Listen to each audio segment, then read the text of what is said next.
Ah, stubborn children, declares the Lord, who carry out a plan, but not mine, and who make an alliance, but not of my spirit, that they may add sin to sin, who set out to go down to Egypt without asking for my direction, to take refuge in the protection of Pharaoh, and to seek shelter in the shadow of Egypt.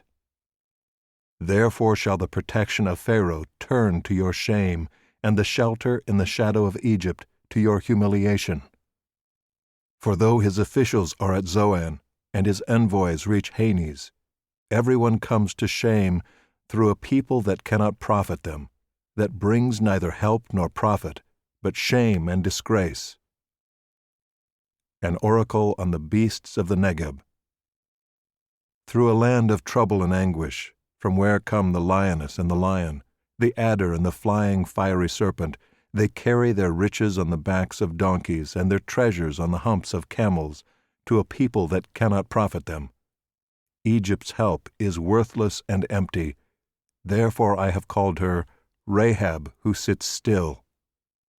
And now go, write it before them on a tablet, and inscribe it in a book, that it may be for the time to come as a witness forever.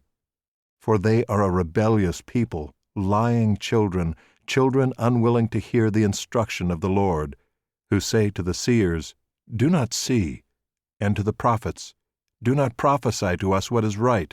Speak to us smooth things, prophesy illusions.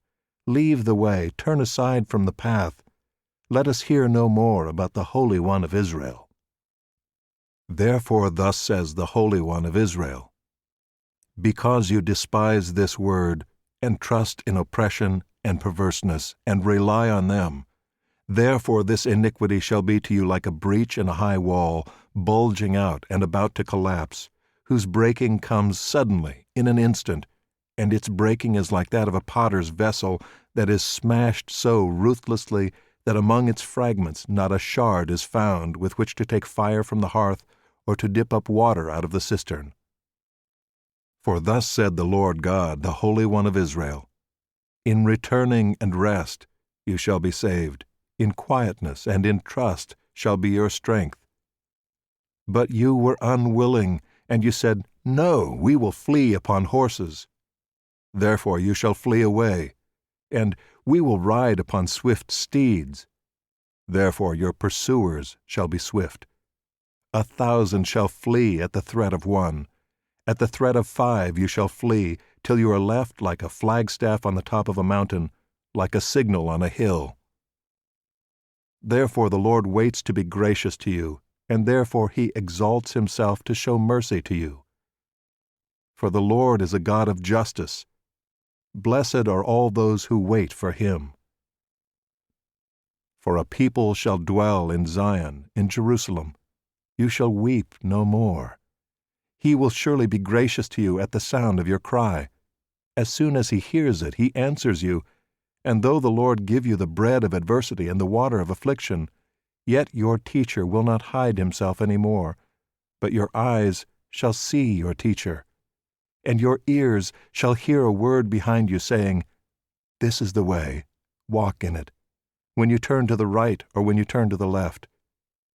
Then you will defile your carved idols overlaid with silver, and your gold-plated metal images. You will scatter them as unclean things. You will say to them, Be gone. And he will give rain for the seed with which you sow the ground, and bread, the produce of the ground, which will be rich and plenteous. In that day your livestock will graze in large pastures, and the oxen and the donkeys that work the ground will eat seasoned fodder, which has been winnowed with shovel and fork. And on every lofty mountain and every high hill there will be brooks running with water in the day of the great slaughter when the towers fall.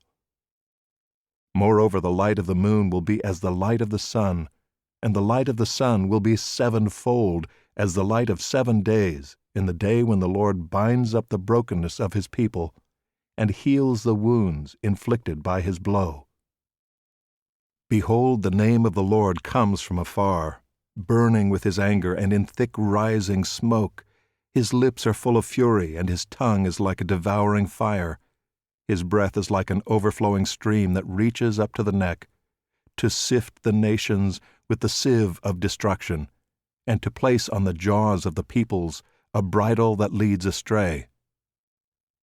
You shall have a song as in the night when a holy feast is kept, and gladness of heart, as when one sets out to the sound of the flute to go to the mountain of the Lord, to the rock of Israel.